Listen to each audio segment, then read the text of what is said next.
అన్ని సీట్లు మనవే. గెలిపిస్తారా లేదా అని మిమ్మల్ని అడుగుతున్నా. గెలిపిస్తామంటే గట్టిగా చెప్పండి, కూడా చెప్పండి మేము ఉంటాం, గెలిపిస్తామని.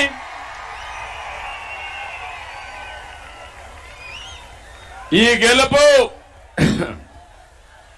నా కోసరమో ఏ ఒక్కరి కోసరం కాదు, చితికిపోయిన రాష్ట్రాన్ని కాపాడుకోవడం కోసం. ఒక కుటుంబ పెద్ద తిరుగుబోతూ తాగుబోతూ అయితే, చెడ్డవాడైతే ఆ కుటుంబమే నాశనం అయిపోతుంది. అవునా కాదా అని మిమ్మల్ని అడుగుతున్నా.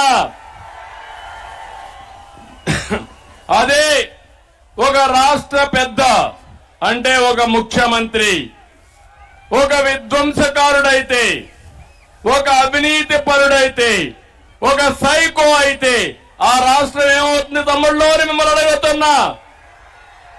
అదే ఈ రాష్ట్రంలో జరిగింది. 4 సంవత్సరాల 10 నెలలు, ఇంకా 2 నెలలే మిగిలింది. రాష్ట్రాన్ని సర్వనాశనం చేశాడు, బ్రాండ్ ఇమేజ్ దెబ్బతీశాడు. ఇవన్నీ చేసి నిన్న మాట్లాడుతున్నాడు, మొన్న ఒక మీటింగ్ లో మాట్లాడాడు. ఏదో ఇంటర్వ్యూలో మాట మాట్లాడుతూ నేను చాలా హ్యాపీగా దిగిపోతా, నాకేం నష్టం లేదు అని మాట్లాడే పరిస్థితికి వచ్చాడు.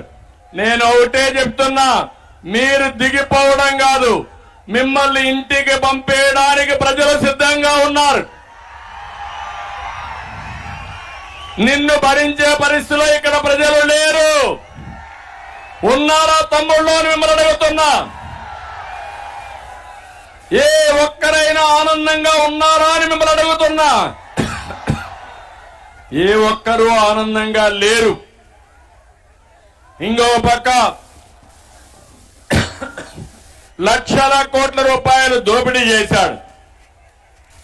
అంతేకాకుండా నువ్వు దిగిపోతావు గాని మా తమ్ముళ్ల గతి ఏంటి, ఉద్యోగాలు ఏంటని అడుగుతున్నా.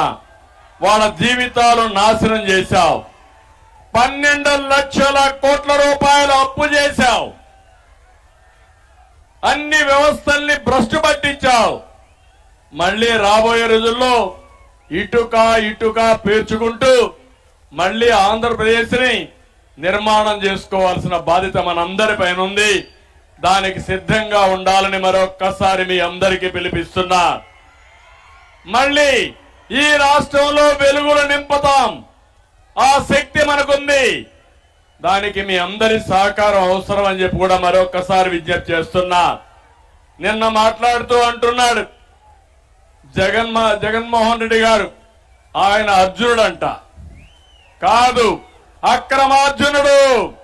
అవునా కాదా? అతను డబ్బుల మీద డబ్బులు మీ ఇంటికి పంపిస్తున్నాడా తమ్ముళ్ళు? డబ్బులే డబ్బులంట. కాదు, దెబ్బలే దెబ్బలు, దెబ్బ మీద దెబ్బ. నేను అడుగుతున్నా, ఆయన మీ అకౌంట్లన్నీ ఫుల్ అయిపోయినాయంట.